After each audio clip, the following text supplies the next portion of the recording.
Hello, this is Father Bill here at St. Callistus. The saint of the week this week is St. John Vianney, or Vianney, depending on how you want to pronounce it.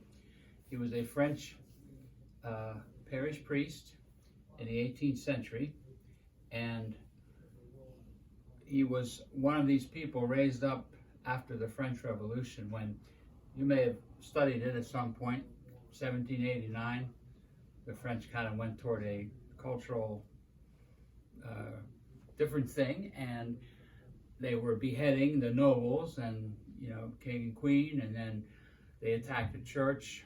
Eventually the people starting the French Revolution got guillotined also. But at any rate, in the wake of that, the church was kind of in difficult shape in France. So what does God do? As usual, God raises up great saints to help people get through whatever the latest crisis or whatever's going on. So St. John Vianney was one of those. Also, we have Therese, the little flower. Both of these saints were not intellectual heavyweights. Well, Therese, the little flower, was kind of, but what they were, they had a simple, direct, personal way of prayer. That's what people needed. And some said, after the French Revolution, they thought maybe a great preacher in Paris, at the Cathedral of Notre Dame would have helped bring people back to the faith. Or, somebody that was a great theologian, writing great things.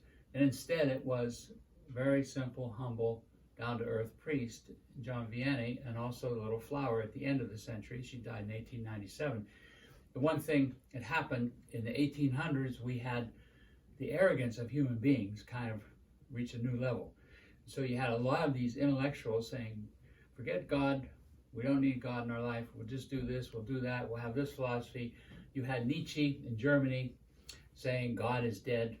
So what's response to this kind of arrogance? The humility of these two saints that showed us this is a path to goodness, to virtue, to helping others. It's a path not of arrogance, of saying we don't need God, but of humble submission to God and letting God's love flow through us.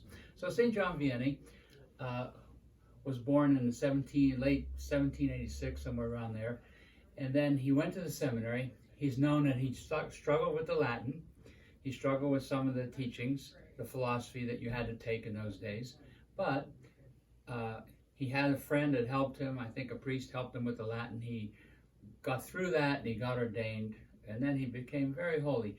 And you might have heard about these super churches out like in Texas or someplace where they've got 5,000 or 10,000 people, and it's a huge thing. It's on TV or it's on the internet. And this is not that. This is not like a mega church where it's like really great success. John Vianney was sent to this little village, ARS, the French would say R, we might say Ars, and he was sent as a priest there. When he got there, there were 73 people in the parish total. When he died, 40-some years later, there were 74 people, or 73. He did not start a mega church or make all this, sis boom ba stuff happen. What did happen was he was a very holy priest that practiced a lot of asceticism, like fasting, a lot of prayer, and people came from all over France to see him, to counsel with him. He was in the confessional something like 16 hours a day. That was one of his greatest ministries, going to the confessional. There's a lot of interesting stories. One woman's husband, a lot of these saints, they can kind of tell you what's really going on. They have this certain wisdom. So this one woman, husband jumped off a bridge, committed suicide. And she was very distraught. And she goes to John Vianney and says, what happened? I'm afraid he went to hell. And she said, and John Vianney says, he repented on the way down. He knew that. Amazing. Another guy, famous lawyer or somebody from Paris, takes a train down and he goes to see St. John Vianney, and he comes back and there's a huge conversion. And everyone says, what did he say? What was his preaching like that made you convert? And the guy says, I don't know. It was a big crowd. He's a soft voice. I couldn't even hear him. I saw God in a man. So there's those kind of stories about him. His humility was wonderful. He slept on his board type bed, and only probably 5 hours a day, because he's in a confessional all day. And it was really hot there in the summer, really cold in winter, and there wasn't any heat or air conditioning in that church. But he put up with all that for the good of souls. He's a great saint, and he's a parish priest that became a saint. So he's he's an example to us of great love for his flock. He did whatever the parish needed. Sometimes he would start, I think he started an orphanage for some of the children or religious ed stuff.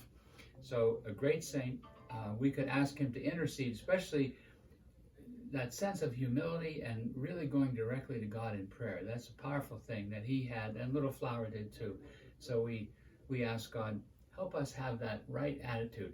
Doesn't mean we disdain wisdom or studying, but we realize it's the heart to heart. And just to finish up, there was a guy in the parish there that he was there every day, and John Vianney would come in, I don't know, it was like 5 in the morning or something. This guy's sitting there in church before the Blessed Sacrament, and St. John Vianney says to the guy, "What are you doing?" And the guy looks at toward the Blessed Sacrament and says, "I look at him, he looks at me." And that's that heart-to-heart experience. You don't need to say anything. When people are in love, that they say, they can just be together. They don't need to blab away. And the same with our relationship with God. Cardinal Newman said, "Cor ad cor loquitur," heart speaks to heart. So St. John Vianney encouraged that in his parish, and he reminds us that heart-to-heart prayer is really what makes everything else good and what makes everything else work together.